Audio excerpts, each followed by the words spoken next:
Good evening at 6 p.m. and I declare this meeting open. Kaya and hello and welcome everyone. The City of Swan acknowledges the traditional custodians of this region, the Whadjuk people of the Noongar Nation, and pay respects to their elders past, present and their descendants and their continuing connection to the land, waters and community. Item 2 is the disclaimer. The terms and conditions of entry into this meeting are posted on the door as you enter. I take it that you've all read them and will abide by them prior to attending this meeting. Item 3, attendance and apologies. I believe all councillors are present. Any from the staff side, Mr CEO? No, Mr Mayor. Thank you. Item 4, declarations of financial proximity or interest affecting impartiality. I have several which I'll read out. Councillor Catalano has declared a direct financial interest in item 1311, the draft policy of debt collection rates and services charges as she is employed by Midlas. Councillor Johnston has declared an impartiality interest in item 3.2, Swan Guildford Historical Society funding agreement as he is an ordinary member of that society. Ms Lays declared an impartiality interest in item 3.3, Midland Junction Arts Centre activation lease and service payment to provide community arts programs and services as she attended high school with one of their board members. Councillor Richardson has declared an impartiality interest in item 4.1, proposed amendment to LPS 17 number 211, rezoning John Septimus Rose School as Mr Bartel was the principal of her children's school and she's also attended 2 meetings and school functions. Councillor Catalano has declared an impartiality interest in item C3.7, sale of proposed lot 811 Junction Parade Midland as she is a member of the Midland Society. And Mr Coaten has declared an impartiality interest in item 4.1, proposed amendment number 211 to LPS 17 rezoning of John Septimus Rose School as a close member of his family is employed by the landowner. Are there any others, councillors or staff? Being no others, we'll move on to item 5, public question time. Questions and answers recorded in the minutes of the meeting may be summarised in accordance with the Local Government Administration Regulations 1996. Questions and answers marked with an asterisk have been amended either for the purpose of summarising, that is, removing preamble statements, or for editing. 5.1, answers to questions which were taken on notice, there are nil. 5.2, questions relating to reports contained within the agenda, and 5.21, questions which due notice have been given, there are nil. 5.2.2, questions without due notice. Are there any members in the gallery tonight who wish to ask a question on any item on the agenda? Being no indication, we'll move on to item 5.3, other questions, and 5.3.1, questions of which due notice has been given. And there are 4 questions asked by Mr Bob Baku. Is Mr Baku in the gallery? No, and those 4 questions have been answered in the run sheet and will appear in the minutes. Item 5.3.2, questions without due notice. Is there any member in the public gallery wishes to ask a question on an item not on the agenda? Mr Bailey, if you could come to the podium and ask your questions, please. Thank you. Thank you, Mr Mayor. Mr Mayor, can you cast your mind back to the special electors meeting held in the Midland Town Hall on March 13, 2018 and confirm that a motion to retain 2.7 hectares of public open space on the Midland Oval Redevelopment Master Plan was moved and carried with majority vote? I believe that would be yes. Thank you. Mr Mayor, can you also confirm that that motion to retain 2.7 hectares of public open space was moved by Mrs Francesca Irwin and seconded by Mr Patrick Irwin? I can't say definitively, but yes, I could agree with that. Thank you, Mr Mayor. Mr Mayor, can you also confirm that at the ordinary council meeting held on April 11, 2018, Council considered the Midland Oval Redevelopment Master Plan and adopted the Master Plan, amending the public open space to 2.7 hectares, and that is the current adopted Master Plan? Yes, I can confirm that. Thank you. Mr Mayor, can councillors present this evening please indicate if they were present at either of those meetings, either in their capacity as an elected councillor or a member of the public? I was present at both meetings. I can't speak for anyone else. Well, Councillor Podomnik, you moved some motions at that meeting, so I can pretty much guarantee you were there. Thank you, Mr Mayor. So, Mr Mayor, given that on the 13th of March 2018, Mr and Mrs Irwin moved and seconded a motion on behalf of the community to increase the public open space within the Morm to 2.7 hectares, and that motion was carried with a majority vote. And at the OCM on the 11th of April 2018, Council adopted the amended Morm increasing the public open space to 2.7 hectares. How is it possible to argue that the City and this Council has not listened to the community? And I'll rely on all your experience to answer that one, Mr Mayor. Well, it's been my experience, Mr Bailey, it doesn't matter what we give, some people want more. Thank you, Mr Mayor. Thank you, councillors. Any other members of the public wish to ask any other question that's not on the agenda? Then we'll move on to public statement time, and public statement time registration finished 3 p.m. yesterday and we received nil. Item 7, petitions. Is there any member of the public or a councillor wishes to present a petition? That is also nil. Item 8, deputations, and deputations were held last week at the Agenda Forum on the 31st of August. And it takes us to item 9, announcements by the presiding member. Very quick announcements. I'm very pleased to announce that the City has appointed Mr Stephen Kane as our new CEO. He's a very experienced CEO. He'll commence employment with the City on Monday the 5th of December, and a full media release will be issued tomorrow. On Saturday night, just gone, I had the opportunity to attend the organisation of African Community Awards Night, and I'm very pleased that 2 City of Swan residents won major awards. So I'd like to publicly congratulate Dr Petus Iwama for winning the Outstanding Community Champion, and Mr John Asiek the Community Pillar Award, and I intend to make sure that their nominations and their awards and what they've done to win those is made publicly through our media. So I'd like to also thank them. Which takes us to item 10. 10.1 answers to questions which were taken on notice. There were nil. 10.2 questions of which due notice has been given. Councillor Johnson, you had 2. Have you seen those answers? Yeah, thank you, Mr Mayor. But I've got a question about the early section questions taken on notice. At a previous meeting, I asked a question on behalf of a member of the community about the drill rig on, I think it's Military Road near Bushmead. Sorry, I'm having trouble hearing you. I don't know if you asked a question. Yeah, I'm just going back to 10.1. Previously, there'd been a question about a drill rig on near Bushmead. Has that question been answered somewhere? Do you know who you directed that question to? Because I'm not aware of it. Mr van der Linde? Mr Mayor, through you, yes, staff went out to the site and at the time when staff visited the site, the drill rig was already removed from the site. We did see photos of it that was submitted by the resident, and that drill rig was, we couldn't find out what it was, what exactly the purpose for it was.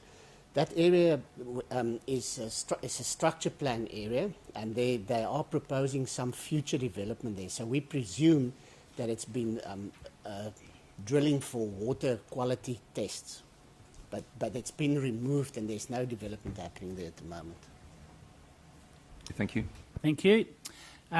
Takes us to 10.3, questions which due notice has not been given. Are there any other questions from councillors? Being no further questions, move on to item 11, leave of absence. I've been handed one request for a leave of absence from Councillor Knight. It's from the 9th of September to the 18th of September this year inclusive. Are there any others, councillors? Being no others, I'll need a mover and a seconder. For that move, Councillor Parry, seconded Councillor Zanino. Is there anyone against?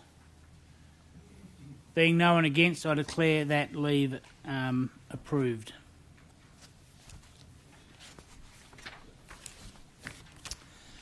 That takes us to item 12, confirmation of the minutes, and 12.1, confirmation of the ordinary minutes held on the 3rd of August this year. Councillors, I need a mover and a seconder when you're ready, please.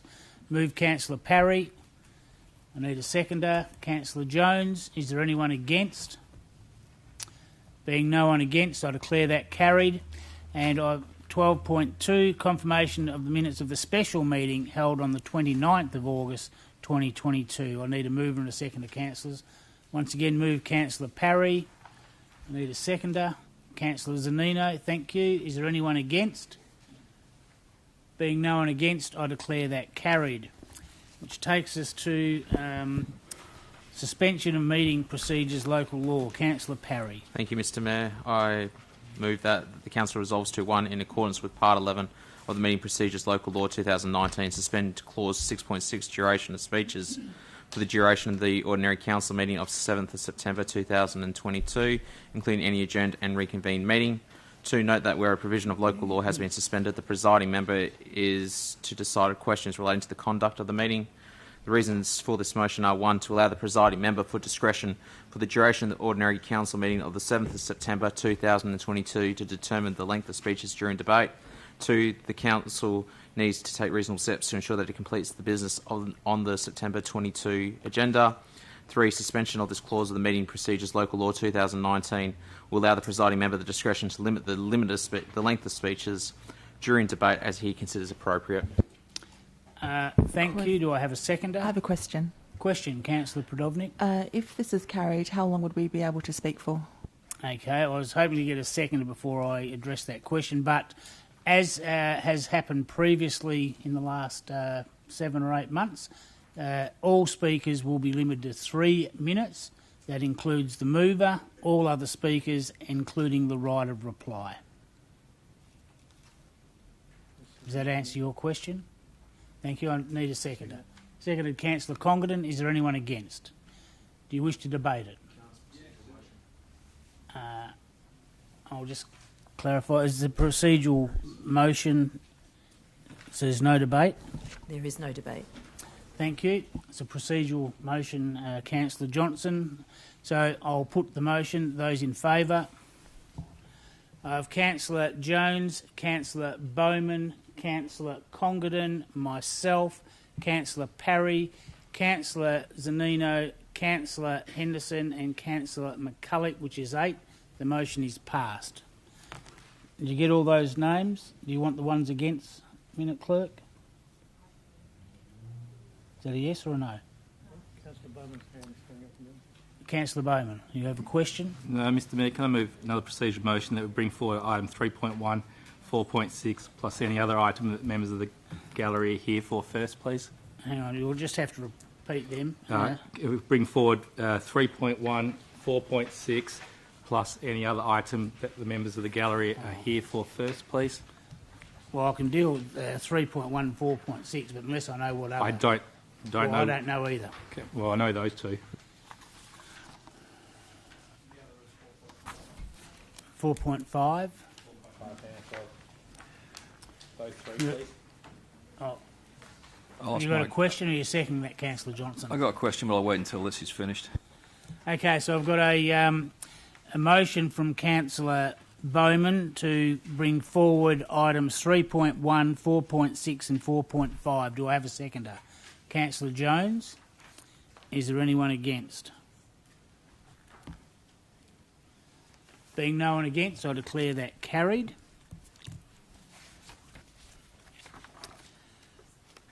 Question? Councillor Johnson, you have a question? Yeah, I'm just looking at the list of procedural motions on page 22. I don't see suspension of standing orders in section 7.1 on page 22, nor is it listed on page 25 or 24. So it implies it's not a procedural motion. And I think probably 15 days notice should have been given. So it's probably not valid. So when was it submitted? We've moved and carried that motion. Councillor Johnson, if you had have brought my attention to that issue earlier on before the vote was cast, but we've dealt with it. So we're moving forward. Well, maybe, can I move it in meeting revocation then, Mr Mayor, because it's really not appropriate to be moving... Well, you can move a revocation motion. What's your revocation motion, Councillor Johnson? Just to revoke the whole thing on the grounds that it should have been submitted 15 days ago. It's not a procedural motion, it's a motion on notice. So maybe Councillor Perry could enlighten us to when he submitted this motion on notice. Well, I just want to get the wording of your rescission motion is, and what I wrote down was revoke the whole thing. Yep.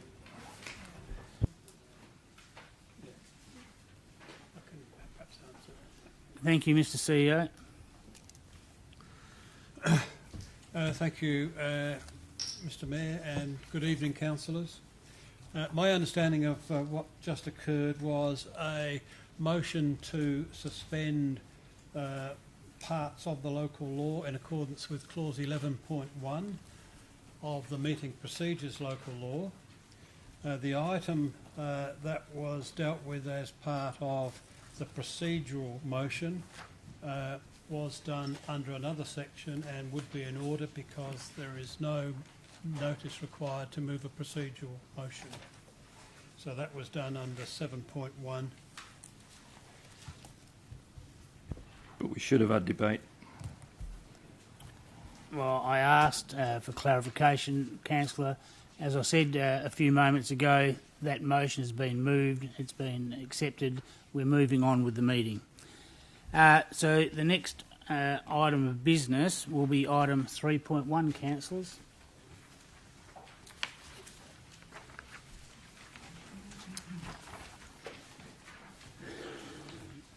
I'm just trying to find it to give you a page number.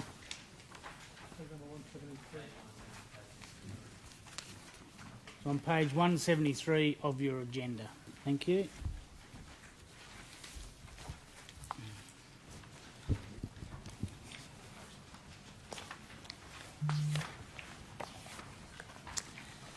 There's a proposed motion by Councillor Jones. Thank you. Thank you, Mr Mayor. I resolve that the council resolve to contribute $100,000 to year 1 and year 2 of the operational cost of delivering services from St Bridget's Convent, Midland, to disadvantaged families in the Midland area as per the service delivery model outlined in the report. Require that the contribution in Part 1 of the resolution above be subject to there being sufficient funding and revenue to operate the Family Outreach Centre as per the business model proposed in the report from the beginning of the Year 1 funding. Request an evaluation report from We the People at the end of the second year of operating on the impact of the new services. State that the City fully supports the intent, methodology and outcomes being sought by the proposal and seeks support from other funding agencies to the proposal. And the reason for changing the officer's recommendation: services to disadvantaged families and children are urgently needed in the Midland area. This proposal will provide an evidence-backed approach to improving outcomes for families. The City's funding will assist in seed funding the service delivery model for the first 2 years only. In addition, this proposal would see a significant heritage building refurbished and protected going forward. Thank you. Do I have a seconder? Councillor McCulloch. Is there anyone against? There is. Do you wish to debate it? Yes, I do. Thank you. You've got 3 minutes for your opening debate. Thank you, Councillor Jones. Thank you, Mr Mayor. In the light of not rehashing information provided at the agenda forum last week, I'll sum up some of the points raised by We the People. I'd like to remind everyone, yes, we don't ordinarily contribute to the capital cost of refurbishing privately owned buildings unless there is a clear strategic imperative. Mr. Danny Murphy drew our attention to 3 imperatives that do align with our strategic imperatives. The first one is services imperative from the strategic community plan.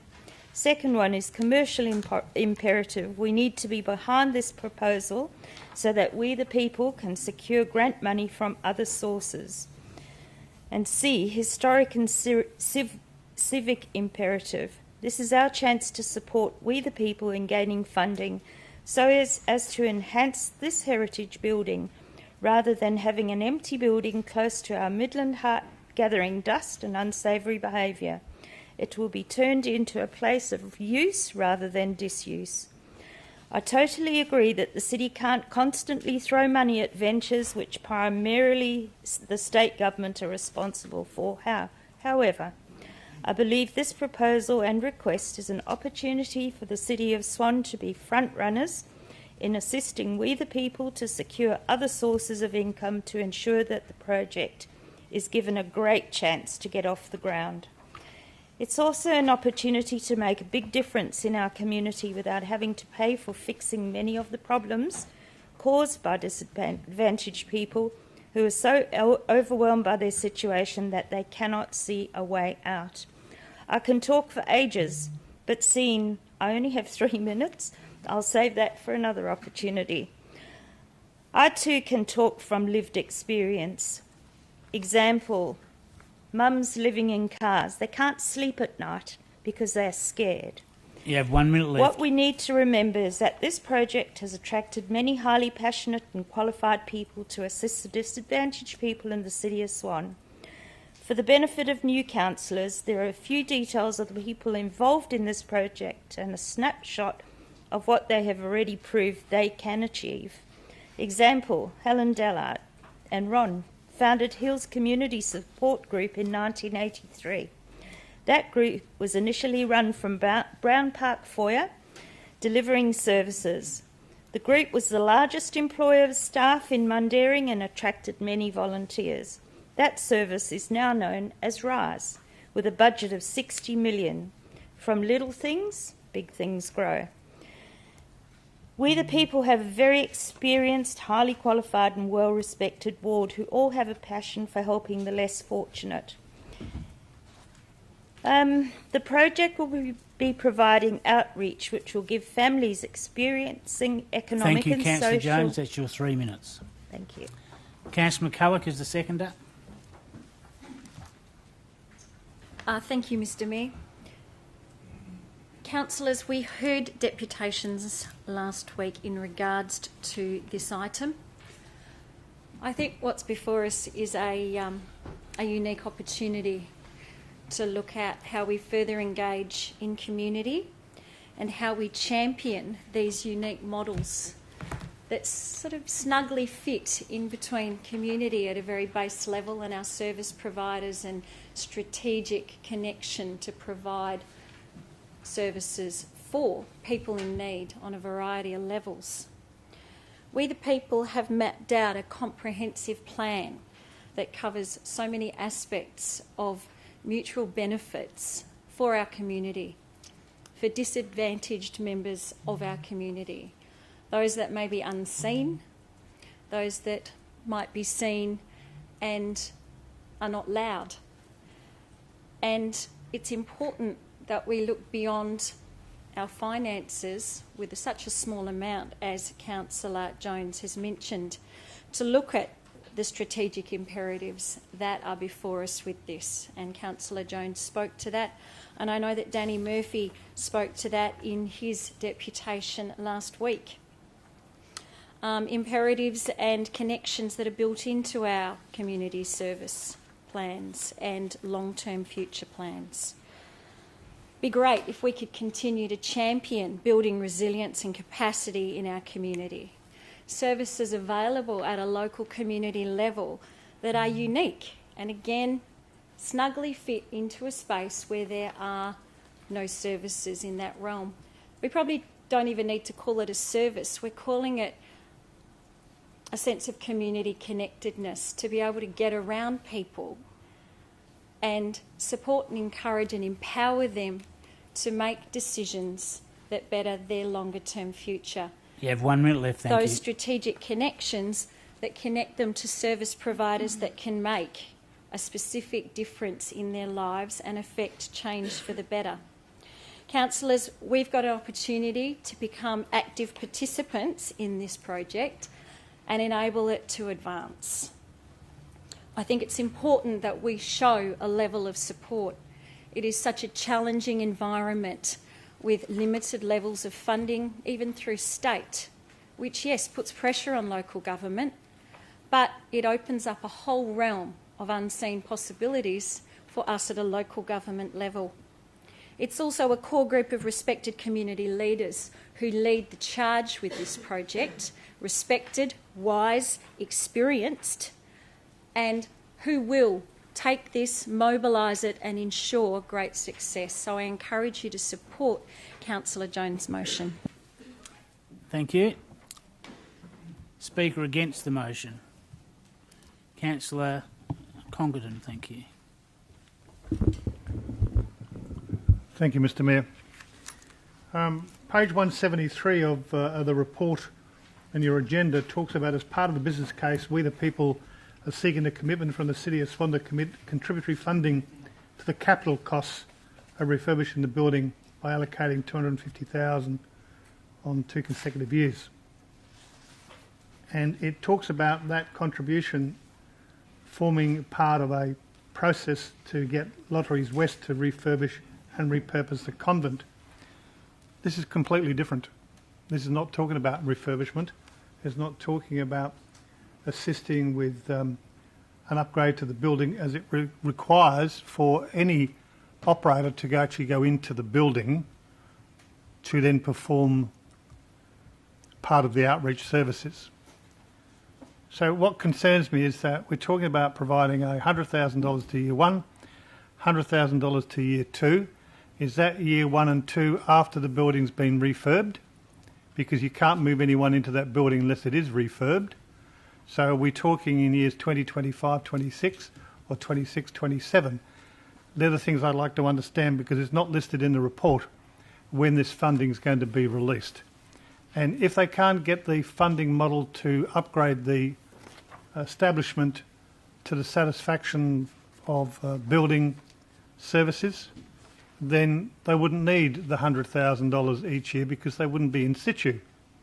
So my concern is that we seem to have gone from an item of 3.1 in the agenda, where we're looking at providing funding towards refurbishing, to going to a new motion of providing funding for operational costs. So I don't know whether there is some clarity that sits around this of the providing this money on what years, because it says that what we're talking about is providing this money, as we say, to delivering services and not for refurbishment. You have 1 minute left, thank you. I think, Mr Mayor, I don't need to say any more other than what I've said, because the one report conflicts with the new notice of motion. Thank you. Thank you. Speaker for the motion. Councillor Bowman. Thank you, Mr Mayor. And I too did have some concerns if we were to give money and what happened if it didn't go ahead. I applaud Councillor Jones for a second recommendation, which quite clearly says that the contribution in Part 1 above is subject to being sufficient funding and revenue to operate the Family Outreach Centre as per the business model. And the business model includes the upgrade. So the way I read recommendation 2 is, if they do not get the money from Lottery West and from the others, the project falls over, and recommendation 1, which is $100,000 for the 2 years, would not go ahead. They have a few hurdles to get over, which Lottery West have advised in our report on page 177. They are big hurdles. That would be subject to the funding. Councillors, we got told at a $250,000 investment, our ROI was 7 times, so at $100,000, I worked that out to be 17.5 times. Pretty good return on investment. We know there's issues with homelessness, unemployment, kids not attending school, property damage. This is actually part of this project. I'm really excited to see seed funding. I've talked about seed funding before, where we give it for 1 year or 2 years and then it's standalone. I wish I saw more applications with that. But if I can sum up, the project will be providing family outreach to give families experience economic and social disadvantage, the support, skills and resilience to step up and break the cycle of poverty they find themselves in. Early intervention is a priority and will be modelled on listening and individual goal setting, building confidence into local job-ready training programs, support programs and others. The convent will be the go-to place to begin a new journey and move up from the shame that goes with poverty. There are very few providers providing such a wraparound service. Now, I spoke to Councillor Jones today and she told me that through working in this field through Dream Builders Outreach and Midland Mills, she knows how stretched and full the current providers are in the area. And she said no one service provider provides what is planned for this project. She also said that the project is dependent on support and some funding from the City of Swan in recognition of the benefits to this significant and growing section of the community, which I spoke about. Again, reiterating what Councillor Jones has already said, if anyone can get the millions needed, the people and services required to deliver this project to make it a success, You have 1 minute left, believe thank you. it is Helen, together with the board members, the friends of the board and everyone else like Danny Murphy. Thank you. Thank you. Speaker against the motion. Councillor Richardson first. Thank you, Mr Mayor. Councillors, I spent from 4:30 until 5:30 with Mr Bishop this afternoon discussing homelessness and also Deborah Summers. On Sunday evening, I ran around in the rain looking after 3 gentlemen in Guildford alone who were homeless and in need of support. We rallied around, we got them what they needed, and when I followed up with services on Monday, I spent my complete day off navigating the homelessness issue and the issues that were combined with those 3 particular gentlemen. As a nurse at St John of God Hospital, I see those homeless patients because they're on my wards, they're within the hospital, they're at the local IGA, they are at Midland today, was the 5th person I saw today. I'm not denying that those services aren't essential. However, on the discussion with Mr Bishop and Ms Summers, the issue we have here is not providing funding for another service. The issue is that the services that we currently have are already stretched because they need more resources, more hours, particularly more staff hours, to get the referrals done for these particular people. We already have family services in the area. The services that are lacking currently at the moment, the main concern that's lacking at the moment is accommodation. That is our number 1 issue in the City of Swan. We can provide food, we have Midland Meals, we have Dream Builders, we have services in the community who are also generous. We don't have accommodation. I'm always in support of new services opening up, but when I see that Dream Builders are already struggling and that Indigo Junction are, and I couldn't even get a phone call back from Indigo Junction after they promised me this gentleman could get a shower. After not hearing back from them, I physically put the gentleman in my car and I took him to Midland to have a shower. Showering facilities, laundry facilities are 2 of the most basic needs. Dream Builders already provide meals. Midland Meals already provides meals. We've got those basics covered. We don't 1 minute have left, thank you. an outreach mobile service. I had to wait for the city, when I spoke to a lady in the city, to see if outreach would come out to see the gentleman in the park. We do not have an outreach service, a mobile van to go out with laundry facilities and a shower on board to bring those people into our facilities. I understand this is a family and community hub, but right now we don't even have the basic facilities. You can only get a shower until 3 p.m. at Dream Builders. How do you get that person there to have a shower? I'd like to see this money invested in the bare basics for the people in the City of Swan, or those that are transitioning through, spent in this number 1 area, which is the basics that those human people need. They need shower, we've got food covered, and access to getting their referrals done, not another centre opening up for more referrals, because they're not even open after hours, they're not open on the weekends, and we're just going to be funding another service that Thank you, we already Councillor have. Richardson. That's Thank your you. 3 minutes. Speaker for the motion.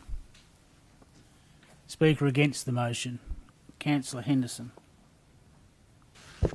Thank you, Mayor and councillors. I just want to recognise, firstly, the enormous effort that Councillor Jones, certainly Councillor Bailey and Conkerton and other councillors, for the work that they put into the community, helping disadvantaged.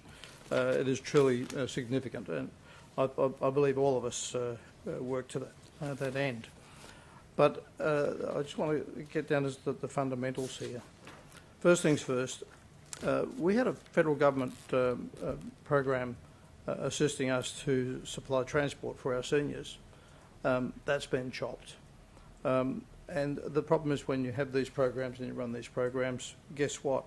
Then it becomes almost impossible for us to fund because we simply don't have that kind of money. And in a similar way, we're talking about hundreds of thousands of dollars here. We've worked very hard to keep our rates low. I think the key point about that is next year we're going to have the same problem. If we add this on top of next year's or on top of our budget, it's going to be very difficult. And to make a point, it's not that this money exists, it's the money that we're going to have to take out of rates. So I'll make that point. But clearly it is private property, and there are entrepreneurial players out there like Twiggy Forrest and Jenna Reinhardt and the like that put millions and millions into support programs for the community. I think that the council shouldn't be the point to ask for funding. That in fact should be funded by the state government, and that's really the key here. The state would clearly hope that we would put up some of the money. Well, it's not our purview, and that's the key here. If we just put money into this program, well, what's the next one, and the next one, and the next one? It's something that we can't justify or afford. So I think we've got to look at the question about, well, is it a return on investment for us? Well, it's really a return on investment for the state. It's them that should be putting in for these kind of programs. So as much as I work hard for my community, to help my community, and others do in this chamber, I cannot justify spending $100,000 per year for a couple of years, because after a couple of years it'll be, well, we need more for operating. We actually need money to operate our youth centre in Ellenbrook. We have 1 minute left, thank you. Thank you, Mayor. We don't have funding available to operate our youth centre. We've put millions into it, and the states should be contributing to the operating, significantly contributing. So these are challenges across the board, councillors, that I don't believe we can meet, particularly with people saying that they need help. They need low rates. They need us to be able to, next year when things are going to be even tougher, it seems, to be able to say, okay, how do we bring down our rates in a way that is justifiable and affordable for the community? So I'm sorry, but I can't support this. Thank you. Speaker for the motion. Any other speakers for or against the motion? Being no other speakers, before I hand back to you, Councillor Jones, I'll enter the debate and hand the chair to the Deputy Mayor. And if you get your stopwatch ready. Thank you. Councillors, I can't support the motion as presented before us tonight for a couple of reasons.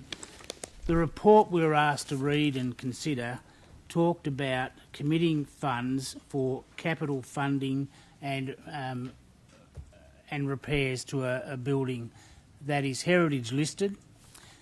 If you look on the pages, and I've outlined them, there was a three-step or three phases of how that was going to be done, and then phase 3, which was not included in the initial funding request, was repurpose and outfit the upper levels so they could have consultation rooms. Phase 2, repairs and refurbishment of the structure, so the building isn't fit for people to go in there at the moment. So my question would be, when does this $100,000 for 2 years start? When it is fit for human habitation and meets all the building codes and bylaws. But in addition to that, when I look on page 178, there's another two good reasons why I can't support this. However, there's also remained several risks to the project, including a significant budget required for the refurbishments. Well, we're not asked for that now. The sustainability of the service delivery model and the sustainability of the operating costs. If we don't know when people are going to habit the building, we can't make a decision on donating money to operational costs. And the key point for me, it's on page 178 in the fourth paragraph. Regardless of any city contribution to the funding of the project, the use of the site for proposed use is subject to planning and building approval, and no funding should be released until such approvals have been obtained. So it's not even zoned correctly. Building permits haven't been done, so I can't support $100,000 for 2 years running if we haven't got that detail. This report was about capital costs and refurbishment, and tonight we've got a different motion talking about operational costs, and on that basis I can't support the motion before us. Thank you, Councillor Jones. You have 3 minutes for your right to reply. Thank you, Mr Mayor. Starting with Councillor Congerton, the timing for the delivery of services, it'll be dependent. There is no risk to the city whatsoever because it's dependent on when they get other funding to refurbish the building. Then on to Councillor Richardson. I applaud you for looking after a homeless person. There are outreach services. Dream Builders have showers. The laundry Orange Sky goes every so many days to Midland Meals, to Dream Builders. They can wash their clothes at Dream Builders. There are different things like that already. Listening to Councillor Henderson's debate, federal government, state government, this is not going to be run by the state government or the federal government. It's going to be run by we, the people.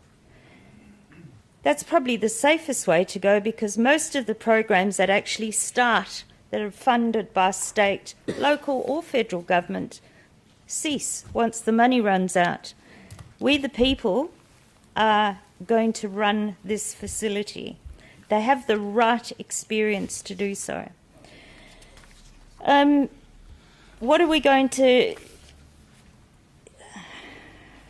Sorry, I'm just looking at my notes. Can't read my own writing. Return on investment for our community. It's 2 years of seed funding only.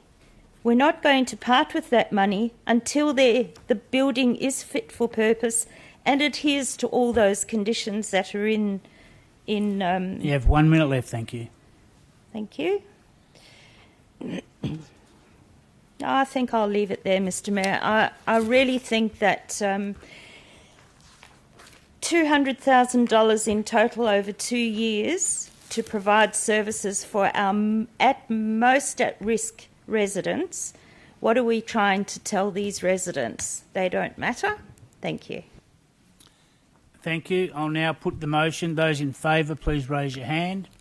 I have Councillor Jones, Councillor Bowman, Councillor McCulloch, Councillor Prodovnik, Councillor Johnson, Councillor Knight. It's 1, 2, 3, 4, 5, 6. Those against, please raise your hand. I have Councillor Congerton, myself, Councillor Richardson, Councillor Henderson, Councillor Parry, Councillor Catalano, Councillor Howlett and Councillor Zanino. The motion is lost. Did you get all those names? Thank you, Minute Clerk. Thank you. Which takes us to the next... thank you. Moved Councillor Henderson, seconded Councillor Parry. Is there anyone against? Do you wish to debate it?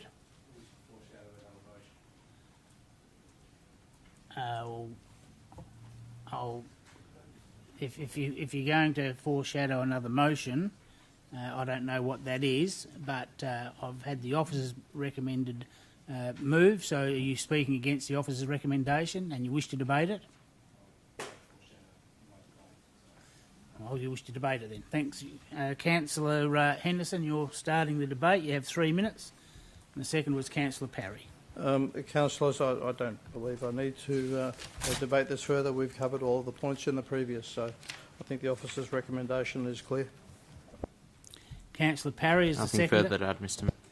Thank you. Speaker against? Councillor Bowman.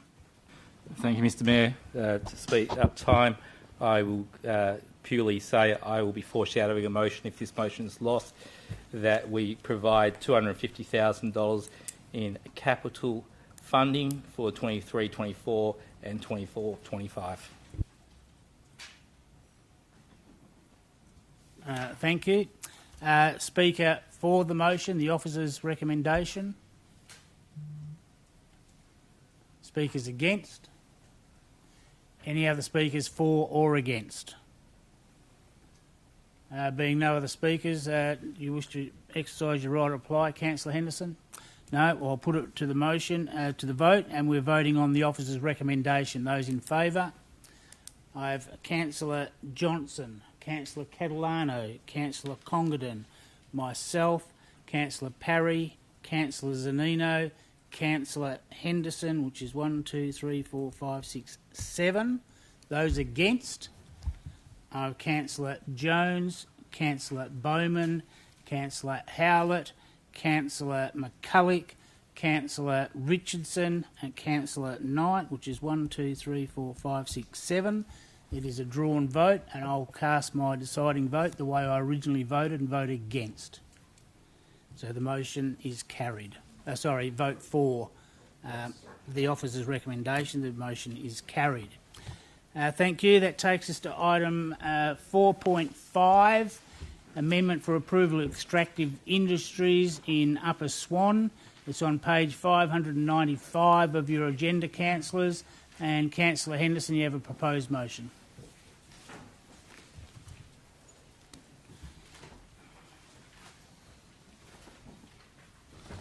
Thank you, Mayor. I move that Council resolve to 1. Approve the request to amend Condition 3 of DA 640/2019 to read as follow.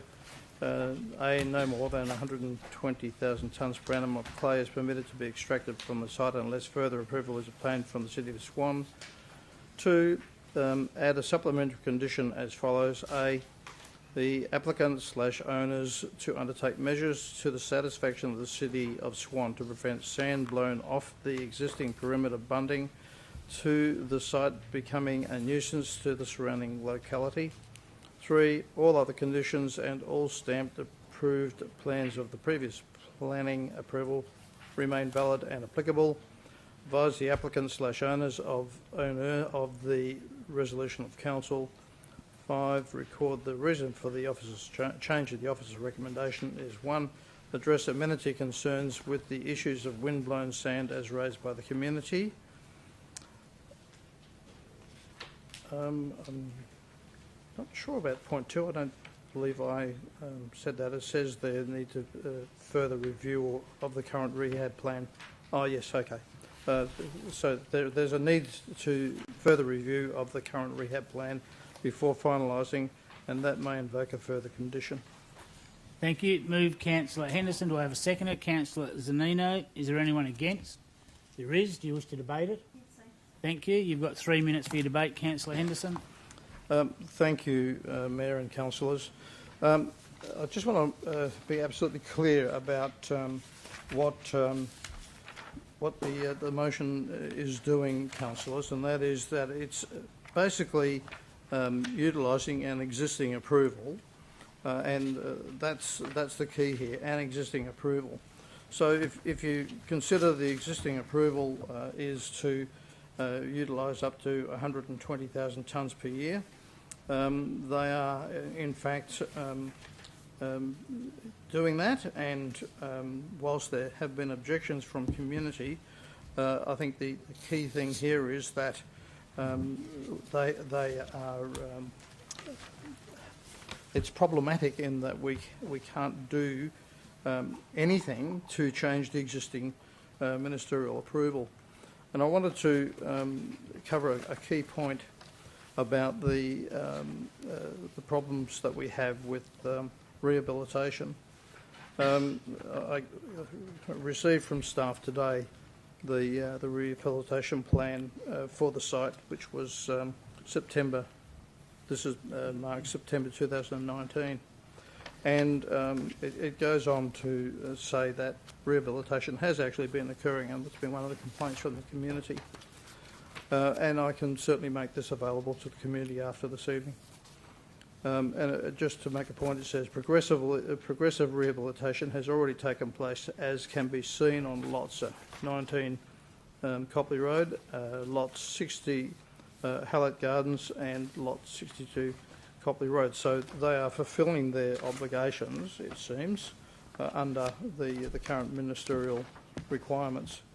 And more importantly, if there are complaints that they're not, certainly the community can seek to... You have 1 minute left. Thank you. To follow that up with the Department of Environment, or whatever they call themselves these days. So, councillors, what they want to do is within their legal rights, and I think for us to oppose this will just simply mean that we'll end up in SAT, and it's one that I cannot see that we would win. And in any case, we need these resources to be able to build houses, of which we're clearly in need of at the moment. So I think we've got to be able to keep them to account in environmental terms, but approve their application. Thank you. Thank you. Councillor Zanino as the seconder. Thank you, Mr Mayor. Councillors, I rise to support my fellow councillor, Councillor Henderson, with his proposed motion, and I concur with the comments made by Councillor Henderson. I think that we all heard the deputations last week, especially the deputation from Ms Anne Winchester, and I think that some of the major concerns with regards to the excavation is the dust problem, and hopefully point 2 of Councillor Henderson's motion will probably try and eliminate some of that dust nuisance. So, councillors, I urge you to support this. As Councillor Henderson has stated, it is an existing application, it's an existing business, and it would be ludicrous to try and refuse this, because if it went to SAT, as Councillor Henderson said, there is nowhere to go, and they would get the approval, and possibly without the conditions of the dust elimination. So I urge you to support it. Thank you. Councillor Catalano, you indicated you wish to speak against it. You Yes, have 3 thank minutes. you. Thank you. Yes, thank you. In 2020, I voted against the approval of this excavation works with this condition that 80,000 hectares could be removed annually. And the reason why I was opposed to it was because I didn't think there was enough protection for the amenity and the environment in the area at that time. I mean, what this effectively is another 50% increase in the amount of clay that's being removed from that pit, from 80,000 to 120,000 tonnes per annum. Yeah, okay, they've got an approval for it, but currently they have an approval for 80,000. That's what we approved back in 2020. And apparently, it's not going to cause any disturbance to residents. Yes, it is. There's going to be more days per year that this extra 50% tonnage of clay is going to be carted out of that pit, and that's going to increase the amount of that's going to adversely impact on the amenity of the people in the area, who already, as we have heard, are suffering from, dust and noise and conditions, environmental clean-up conditions that are just not being met. And, it doesn't surprise me that these conditions aren't being met, that it's not being rehabilitated, because I actually doubt that it can be rehabilitated. In fact, you have a look at that map, you have a look at that Google map, and just have a look at the kind of moonscape that area up there in Upper Swan has degraded into. I mean, seriously, those people up there are actually suffering. And I think that we should stick with the original approval, which was for 80,000 tonnes a year, no more extra days of clay being carted out of that pit, because you have 1 minute we left, have an obligation to preserve the environment of that area and the amenity of those people, those ratepayers who are living, residents and ratepayers who are living in that area. I don't believe that you can put any extra, conditions or do any extra monitoring for those that damage to be rectified, because I don't believe it can be. Let's stop it now. Let's put out the message to the state government, whoever it is that gives these approvals in the first place. Enough is enough, and our environment and the amenity of our people comes first. Thank you.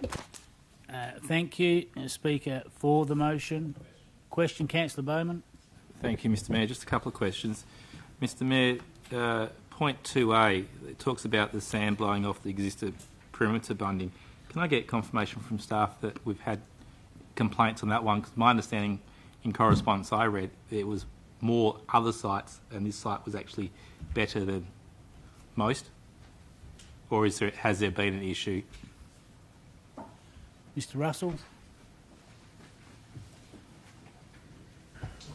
Through Mr Mayor, I refer Council to the deputation made by Ms Winchester last week, which was a direct complaint, and it was followed up or probed by a question, direct complaint with respect to wind-blown dust. So, to my knowledge, there has been sporadically from time to time complaints from the public around wind-blown dust, but I think as far as answering Councillor Bowman's question go, we need to look no further than the very deputation made by the Residents Association Chair last week. Mr Mayor, my next question, going from 80,000 to 120,000 tonnes, there's not going to be more over the life of the project coming out of there. It's just going to be an increase per annum, so it'll be less years. Am I correct with that? Mr Russell. Might be a logical inference, Mr Mayor, but I don't think the application details provided by the applicant would go as far as that, so I can't really say conclusively whether that's correct. And Mr Mayor, my third question may have to go to Councillor Henderson.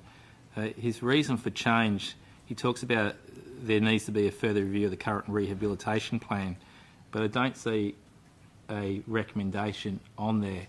I'm wondering whether that needs to be, or there was a reason why it's not. Councillor Henderson. The purpose is to review and to ensure, and that's a staff administration responsibility. So that's why it's not as a condition, but it's there as a footnote. Satisfied? Okay, I'll need a speaker for the motion.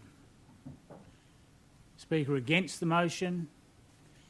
Any other speakers for or against? And Councillor Henderson, your right to reply. You have 3 minutes. Thank you. Thank you, Mayor. A couple of points to cover. First things first. There is a ministerial approval for 120,000 tonnes per annum. Not 80,000 hectares, by the way, it's tonnes. So that's the first point, which means that all of the conditions are effectively set by the Minister, and in real terms, we are an interface. The second point I want to make is that a statement was made by Councillor Catalano, Mayor, that the conditions are not being met. I would like to know what conditions aren't being met, because frankly I didn't want to interrupt her time on the floor.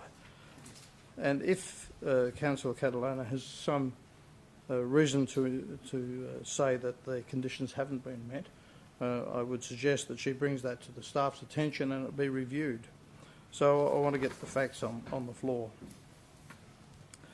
The other thing I want to make absolutely clear, Upper Swan in that particular area is what's commonly known as a resource zone. It's a mining place where you mine stuff out of the ground to make bricks. Yeah, you're going to end up with holes in the ground. And part of the rehabilitation is to deal with that. Now, I know that the Upper Swan Residents Ratepayers Association don't want to see a pile of lakes left over. But I'm not going to comment whether that's going to be the case or not, other than to say that if that's what is detailed in the ministerial approval, well, so be it. They happen to live next door to effectively a mining zone. You have 1 minute left. Thank you. And the key point about that is that being a resource zone, that's one of the downsides of being there. Not that I approve of being blasted by sand and dust. I mean, I've had that problem at a previous place I had on Beachborough Road when urbanisation came through. So I just want to make the point that we're trying to do something about the dust issue. There is very much in place mitigation on the existing bunds, and staff are looking at how that might be further mitigated with whatever means is agreeable with the applicant. So, councillors, I encourage you to vote to support this. Thank you. Thank you. I'll now put the motion. Those in favour? I have Councillor Jones, Councillor Bowman, Councillor Prodovnik, Councillor Johnson, Councillor Congdon, myself, Councillor Parry, Councillor Zanino, Councillor Henderson and Councillor McCulloch, which is 10. The motion is passed. Those against, if you just raise your hand so I can read the names out. Against are Councillor Howlett, Councillor Catalano, Councillor Knight and Councillor Richardson, which is 4, which makes a total of 14. The numbers are correct. Thank you. That takes us to the next item, which is item 4.6. It's on page 609 of the agenda, councillors. It's the filling of land associated with retaining walls, Jinder Road, Coongamaya. Councillor Johnson. Thank you, Mr Mayor. My motion is that Council resolve to not approve the retrospective application for the filling of land and associated retaining walls at Lot 259, number 51, Jinder Road, Coongamaya, for the following reasons. Hang on a minute, something's changed here. For the following reasons. The reasons are: 1, existing works are not considered to fulfil the design principles of design element 5.3.7 of the Residential Design Codes of Western Australia pertaining to site works because 1, the development has not minimised the amount of fill required. 2, the finished levels of the works do not respect the natural ground levels at the boundary with number 49 Jinder Road, Coongamaya, instead providing an abrupt vertical transition at this boundary. And the retaining wall and colour-bond fence atop it present a detrimental visual impact to number 49 Jinder Road, Coongamaya. Thank you. Do I have a seconder? Councillor Bowman. Is there anyone against? Being no one against, I'll declare it carried. Councillors, we now go back in time. Part of the agenda. It's item 13. Any business left over from the previous meeting, and it's 13.10, Guildford Parking. It's on page 15 of the agenda, and I'm calling for a mover and a seconder. Mayor. Sorry, were you moving the motion? So moved Councillor Parry, seconded Councillor Johnson. Is there anyone against? Being no one against, so I declare that carried unanimously. I've now got to change folders and find my way. Just give me a moment. Thank you, councillors.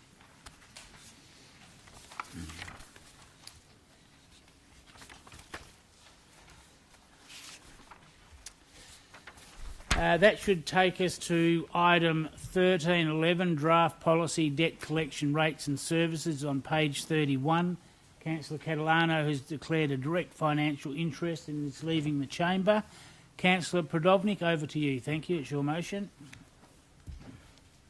Thank you, Mr Mayor. That Council resolved to adopt policy POLC 186, debt collection rates and service charges, with the following amendments. A, change 10 working days in 5.3 to 20 working days before a letter of demand is issued by a debt collection agency. B, give the property owner 20 working days from the date of issue to comply with that letter of demand instead of 10 working days. C, the final reminder notice and letter of demand are emailed to those registered for digital rates delivery.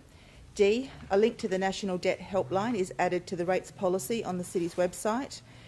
2, support the establishment of a partnership arrangement with Midlas to facilitate improvements in helping people in situations of vulnerability to manage their debts to the City. 3, support the partnership arrangement to run as a pilot program for 12 months and report to Council at its completion. 4, approve the City allocate up to $5,000 to support the pilot program, which will include taking referrals from the City and validating genuine cases of vulnerability. And your reasons?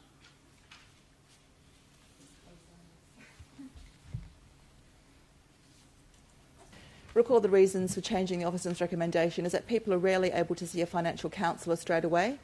10 extra days gives people more time to enter into an acceptable payment plan or seek help from an accredited financial counsellor before the City starts legal action. Allowing a bit more time in our process will strengthen the perception council as being fair and reasonable at this late stage.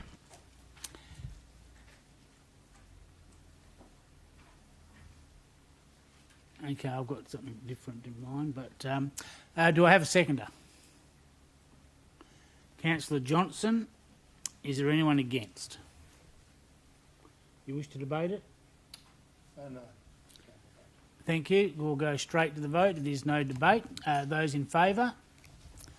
Of Councillor Jones, Councillor Bowman, Councillor Prodovnik, Councillor Johnson, Councillor Howlett, Councillor Knight, Councillor Zanino, Councillor Henderson, Councillor Richardson and Councillor McCulloch, which is 10. The motion is passed. Against were Councillor Parry, myself, Councillor Congdon and Councillor Catalano was absent from the chamber, so the numbers are correct. If we could recall Councillor Catalano, thank you.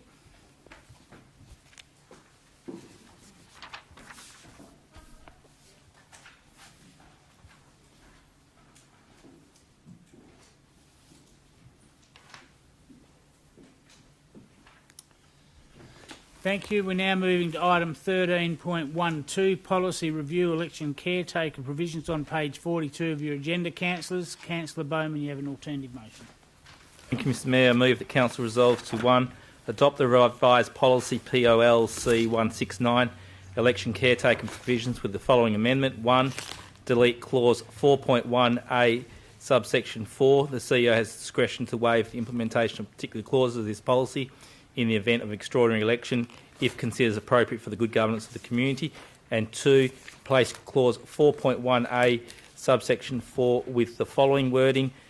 Clauses 4.1a subsection 2 and 3 and 4.3 do not apply to extraordinary local government elections.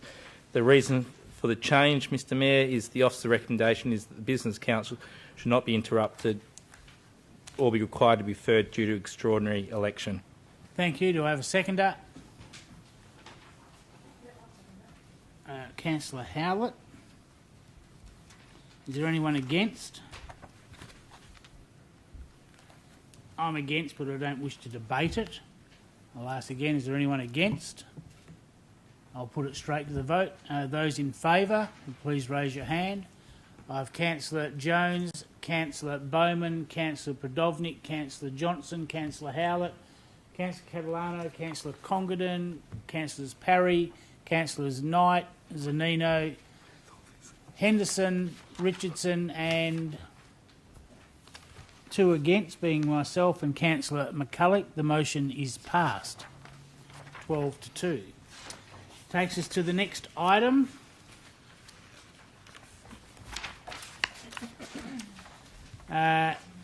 Part B, agenda items. 1, adoption of those recommendations contained in items not withdrawn.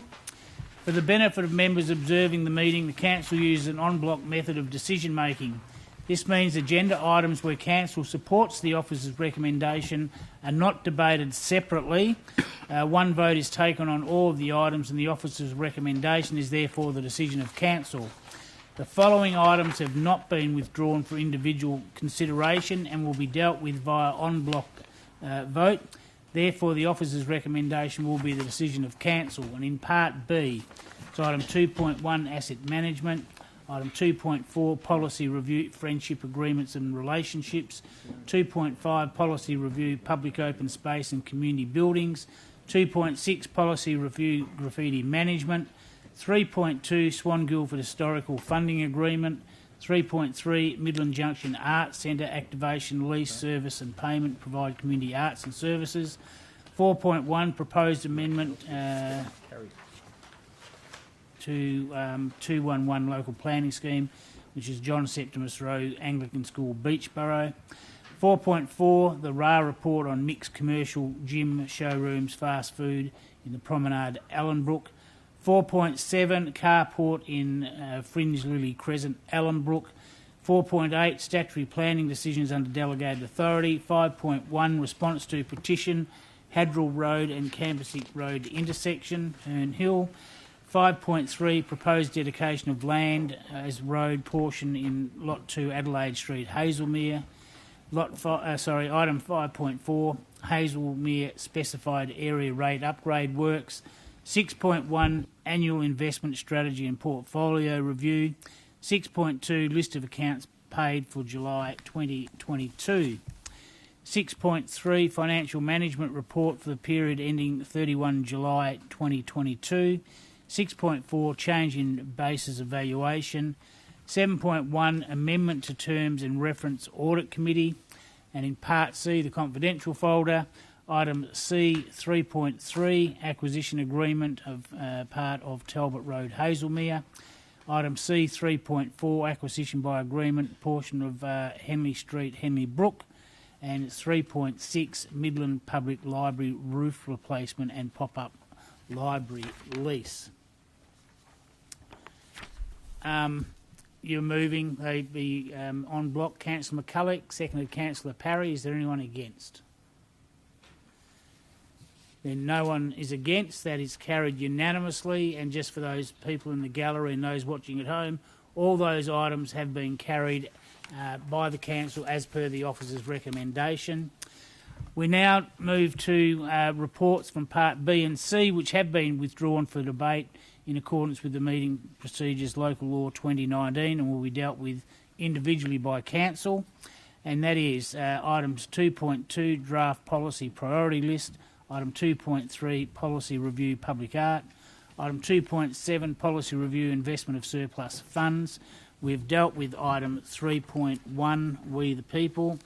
Item 4.2, the State Administrative Tribunal proposed Tavern Action Road, Malaga.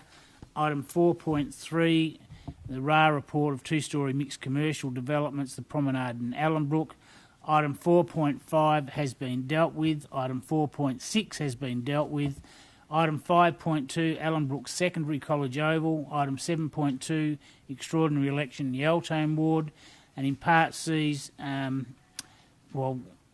call them out. C 3.1, Elvira Shelley's expressions of interest. C 3.2, commercial lease, Morrison Road, Midland.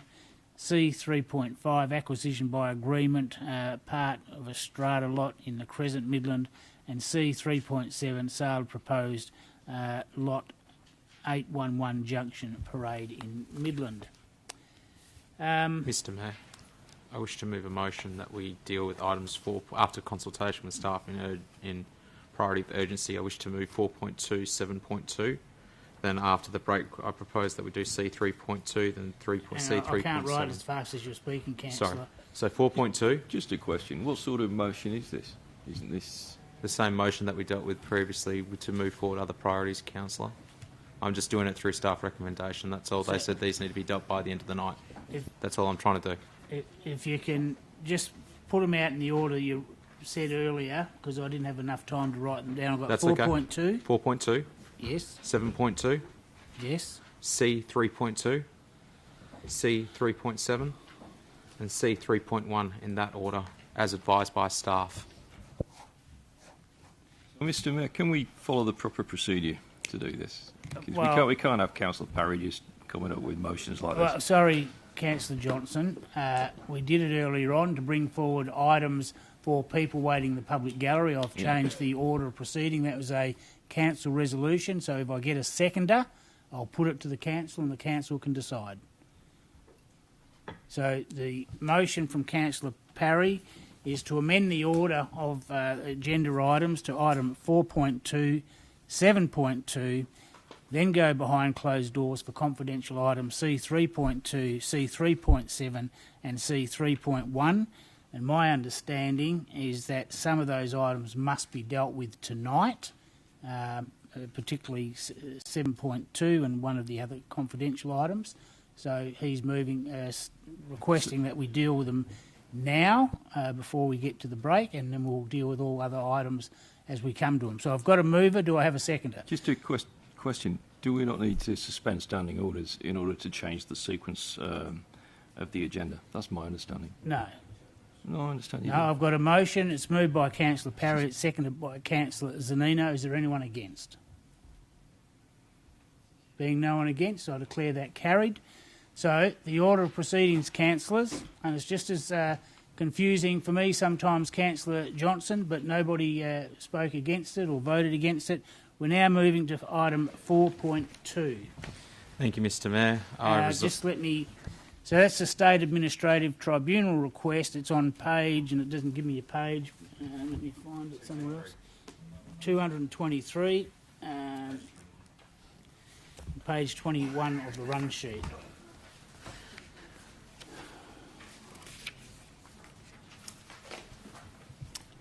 Page 223 of your agenda, and you have an alternative motion, Councillor Parry. Thank you, Mr Mayor. That Council resolved to 1. Defer consideration of the application to a subsequent ordinary meeting of Council. The date will be determined by State Administrative Tribunal in order for the applicant to revise and resubmit the application as per their request. You will second it, Councillor Congadin. So I have a mover and a seconder. Is there anyone against? Question, Councillor Henderson. There are no statutory time limits on this, I guess, at this stage because of the applicant and the SAT? Mr Russell, did you get feedback from the applicant? You advised him to contact the SAT and seek an extension. Have you heard any feedback from that? Yes, through you, Mr Mayor. The applicant sent an email to the SAT on Friday of last week. So at the time of, or this afternoon, the applicant had not yet had affirmation from the SAT consenting to revised orders to extend the time of reconsideration of the council. I'm not greatly worried that it's likely that the SAT will say no, but at this point in time, we haven't had affirmation that the period for the council to reconsider has been extended. Thank you. That satisfy your question, Councillor Henderson. Councillors, I have a mover and a seconder to defer the item. Is there anyone against? Being no one against, I move that, I declare that motion is carried. The next item on the agenda is item 7.2. That's on page 762 of your agenda. It's the extraordinary election in the Eltone ward, and it's proposed motion by Councillor Bowman. Thank you, Mr Mayor. I move that Council resolves to request the CEO first write on its behalf to the Minister for Local Government to consider exercising any powers he may have to allow for the vacancy to remain on the commitment that the City of Swan undertakes a ward boundary review to reduce the number of councillors to 14.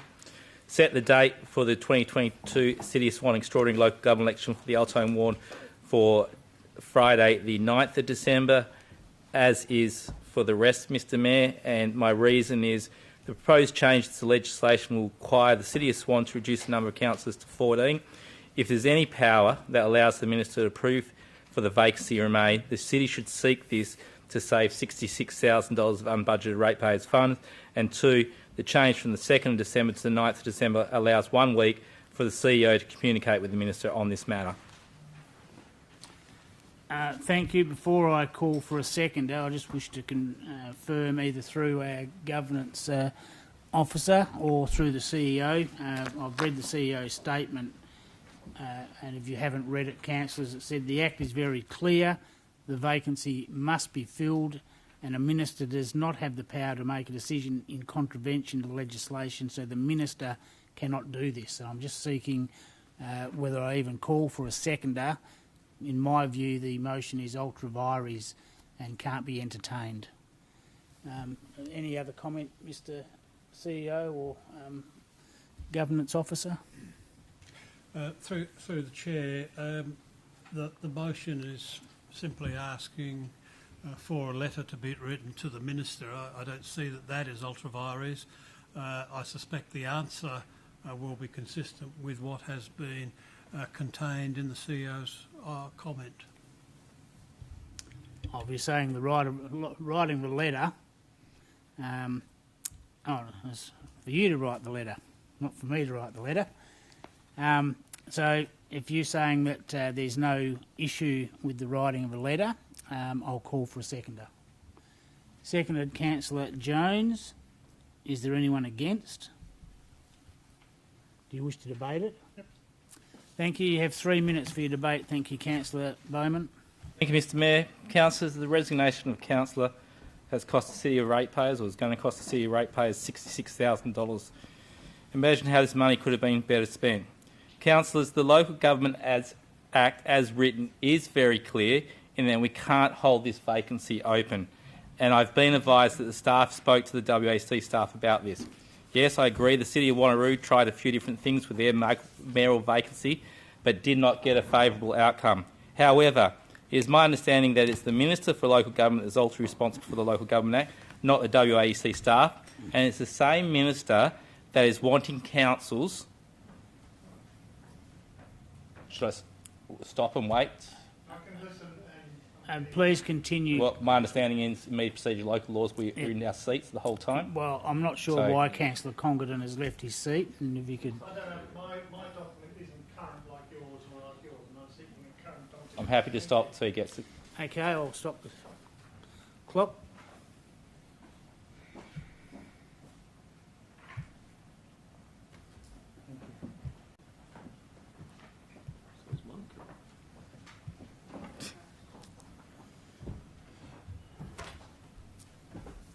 Thank you. If you could please continue, Councillor Bowman. So, Mr Mayor, as I was saying, it's my understanding the Minister for Local Government is ultimately responsible for the Local Government Act, not WAC staff, and it's the same Minister that is wanting councils to voluntarily adhere to his proposed changes in council numbers before it becomes legislative. Have we corresponded directly with the Minister? I understand not. Is there anything he could do to allow this vacancy remain if we were to agree to a ward review which reduced the numbers to 14? More than likely not. Is it worth asking on the rare possibility that he could, with the only negative being the election is held 1 week later? I say it definitely is. Councillors, the Minister is going to ask us very soon to voluntarily do a review before its legislative requirement. If we say we don't want to do it, here's an opportunity where we've gone to the Minister first to say we will do it. He hasn't been able to help us, and so then we can say we've tried. Councillors, all I'm wanting to try and do is save the ratepayers from this unbudgeted $66,000 plus expense. I don't think we'll be successful, but I'd like to at least say we asked. Thank you. Councillor Jones is the seconder. I don't have anything more to add to that. Thank you. Thank you. Speaker against the motion. Councillor Congdon. Thank you, Mr Mayor. I haven't had any correspondence at all sent to me via WALGA, via the Minister's office, via anyone actually about the intentions for 2023. And I think until such time as we actually know that this review and new proposed law goes through, we shouldn't be discussing commentary around undertaking ward boundaries to reduce numbers of councillors to 14. And that's my only objection to this. Thank you. Speaker for the motion. Speaker against the motion. Councillor Catalano. Well, I'm going to speak on behalf of the residents and ratepayers of Altone. You know, they're going to end up... Well, look at it this way. if we write to the minister and he says, "Oh yeah, that's fine with me. You can, leave this seat vacant," that means that those residents and ratepayers end up with one less representative. Well, how fair is that? That's not fair. Everybody else has got their allocated number of representatives on this council, so should the residents and ratepayers of Altone. It's not their fault that we have the vacancy.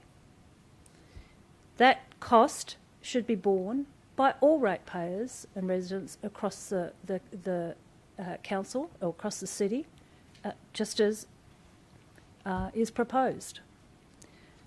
So, okay, it's not likely to be successful. The minister's not going to allow it. So why are we writing? I just do not see the purpose of this. We write and we find out that, yes, okay, we can end up with one less representative in Altone, which is not what we want. It's not what I want, and it's not what the people out there in that ward want or deserve. And if the minister says, no, you can't hold off, then why have we written? Because we knew from the outset that that's likely to be the case.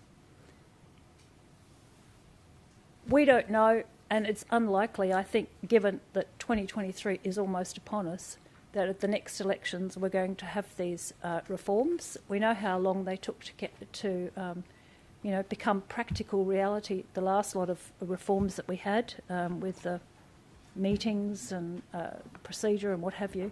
So this is likely to take some years down the track for these reforms to come through and flow through in a practical way. So let's just get on with it. Let's just do what we have to do. Let's elect a representative for the good people out in Altone. 1 minute left. So that they are properly represented on this council as they should be. Thank you. Thank you. Speaker for the motion. Speakers against the motion. Any other speakers for or against?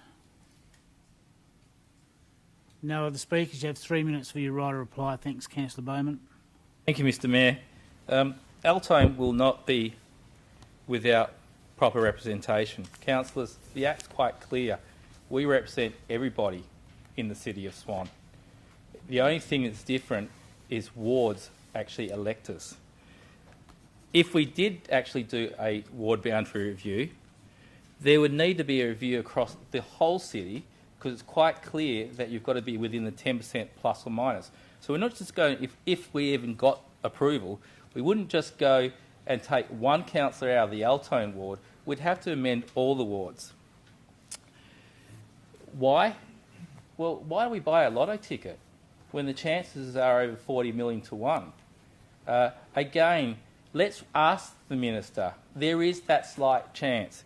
And again, I agree with Councillor Congleton, and it's a bit annoying that we have got nothing yet. I was representing the City of Swan at our Welga Zone meeting. One of the LG Pro board members got up, the CEO was there as well, and actually said the day before he was at a meeting with the minister where the minister said in the next 3 to 4 weeks he was going to be writing to every local government asking them to goodwill, follow what his intended amendments will be, and that would be more than likely gazetted in February. Obviously there was questions there as well. Thought perhaps this could be a little chance to have a little bit of a bargaining chip to try and save 66,000. That's all it's about. I expect it'll be a no. It costs a stamp, a little bit of time for the letter, and the only negative is that election would be held 1 week later. But councillors, 66,000 unbudgeted. Think about that. Thank you. I'll now put the motion. Those councillors in favour of Councillor Jones, Councillor Bowman, Councillor Prodovnik and Councillor McCulloch, which is for. The motion is lost and everyone else was against.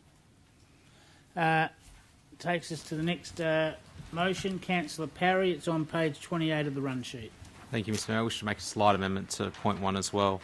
That council resolves to 1. Set the date for the 2022 City of Swan extraordinary local government election for the Altone ward for Saturday the 3rd of December 2022 in accordance with Section 4.9 of the Local Government Act in 1995. 2. Declare in accordance with Section 4.20 brackets 4 of the Local Government Act 1995 the Electoral Commissioner to be responsible for the conduct of the extraordinary election for the Altone Ward. 3. Decide in accordance with Section 4.61 brackets 1 of the Local Government Act 1995 that the method of conducting the election for the Altone Ward will be as a voting in person election. 4. Authorise the CEO to allocate an estimated amount of $30,000 for the city's municipal funds opening position for the additional purpose extraordinary election 2022 Altone Ward.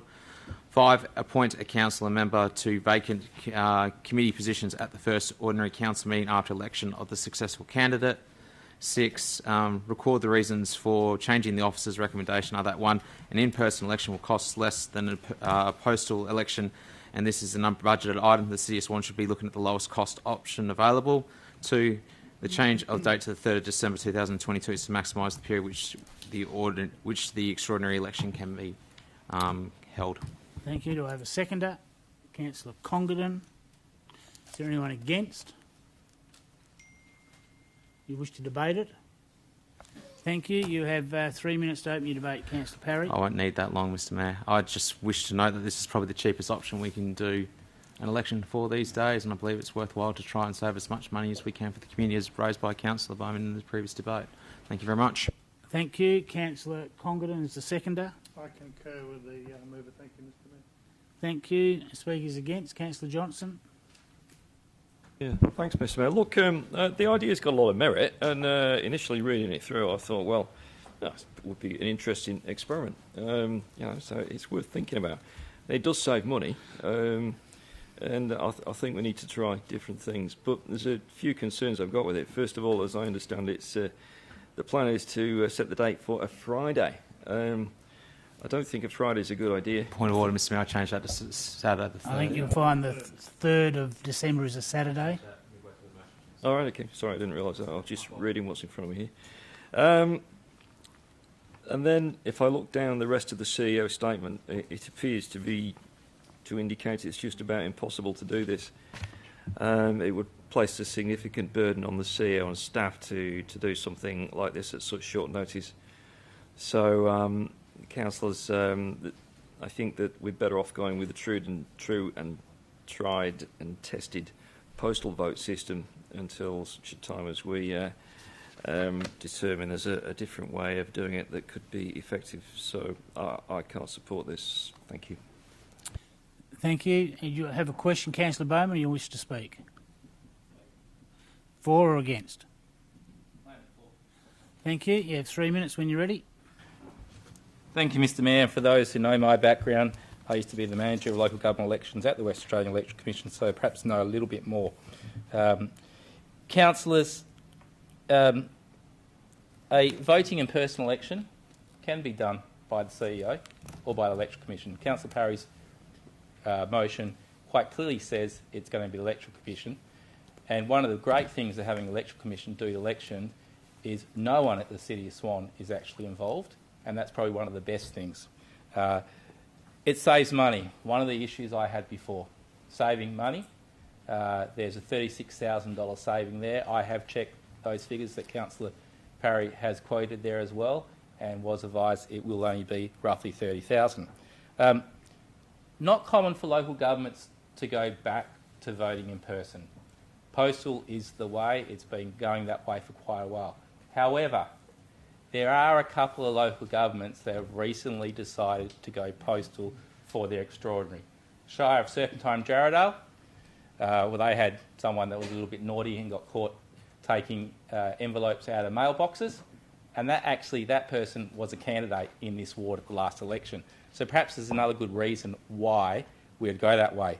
However, when we look at the turnout rate of voting in person, Bayswater, I believe, was the last local government that really went postal, and back then they used to have about 8%. Cambridge seemed to have an election every now and then. Cambridge just did a voting in person for their extraordinary election and got a 4.75% voter turnout. Now, their previous extraordinary election for a different ward was 24%. Councillors, I expect we will only get a small voter turnout. However, the argument of that, or the counter-argument... You have 1 minute left, thank you. Those who want to vote will vote. You don't have to just come on the election day. There will be 2 weeks of pre-polling. There will be still postal votes, like the state election or the federal election, where you can apply for that as well. I would like to see a couple of early polling places, perhaps in different areas of the ward as well, which may come with an extra $1,000 or $2 cost, but I'm sure the CEO can work that out. So I'm in favour of it, but noting that the turnout will be a lot lower.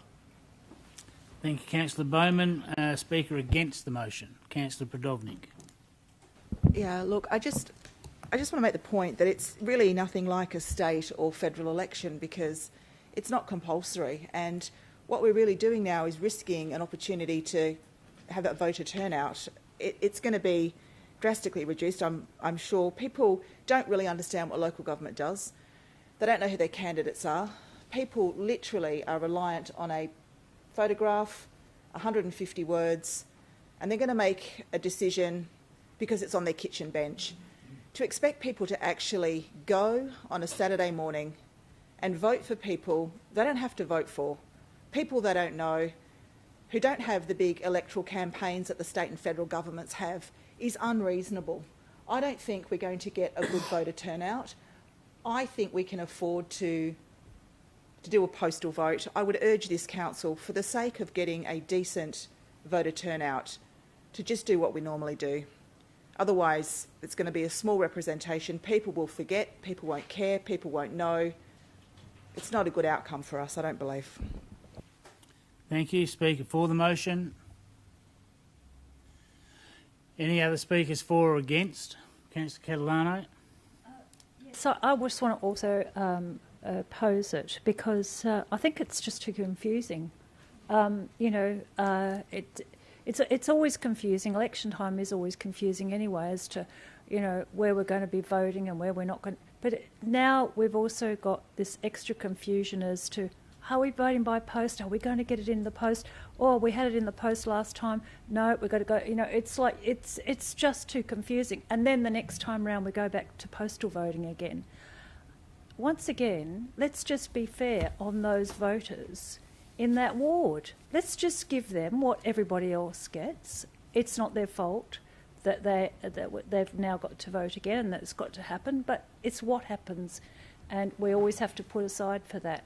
So I just think we shouldn't be confusing it. Let's just do what we always do, that we do for all voters in local council elections throughout the city. Thank you. Any other speakers for or against? Then before you write a reply, Councillor Parry, I'm going to enter the debate and hand the chair to the Deputy Mayor. Good to go. Up until the change of day and date by Councillor Parry, I wasn't going to entertain having an in-person vote on a Friday. But now it's on a weekend, I do support it, mainly because there is a $30,000+ saving to our ratepayers. I remember a time when there was only in-person voting, and the turnouts were just as good as they are by mail, in my view. The Electoral Commission has said they agree to hold either an election by postal or in-person voting on the 3rd of December. So the Electoral Commission, I would suggest, and that's part of the motion, is we employ the Electoral Commission to do that on Saturday the 3rd of December. I don't think you're giving enough credit to people, or they will get confused. They won't know how to vote. They don't know what they're doing. People who vote invariably in local government elections vote because they want to vote. The information put out by the number of candidates, I think last time we had 9 candidates last October. We had a very good return from previous years because the higher number of candidates. So for those reasons, that the date has changed to a weekend where people can get to a polling place. they can, for 2 weeks prior, cast their vote or request a mail return. But as I said, the saving of some $36,000 of an unbudgeted item and the change of the date to a weekend, and the comment about, the CEO's got a lot to organise between now, there's 3 months. 3 months before anything has to be done on the counting day. So I'll be supporting the motion. Thank you, Councillor Congdon, and hand back to you, Councillor Parry, for your right of reply. Thank you, Mr Mayor. I just wish to point out that no Altone Ward resident will be disenfranchised and removed, and we save $30,000. I think it's a pretty easy decision to make, so put it to a vote, Mr Mayor. Thank you. Those in favour, please indicate. I have Councillor Jones, Councillor Bowman, Councillor Congdon, myself, Councillor Parry, Councillor Zanino, Councillor Henderson and Councillor McCulloch, which by my count is 8, which leaves 6 against, which would be Councillors Prodovnik, Councillor Johnson, Councillor Howlett, Councillor Catalano, Councillor Knight and Councillor Richardson. The motion is passed 8-6. Thank you. Just let me find my little cheat sheet. The next item is a confidential item, C3.2. So I'll be looking for a motion to go behind closed doors. Moved Councillor Parry, seconded Councillor Jones. Is there anyone against? Being no one against, I declare that carried. And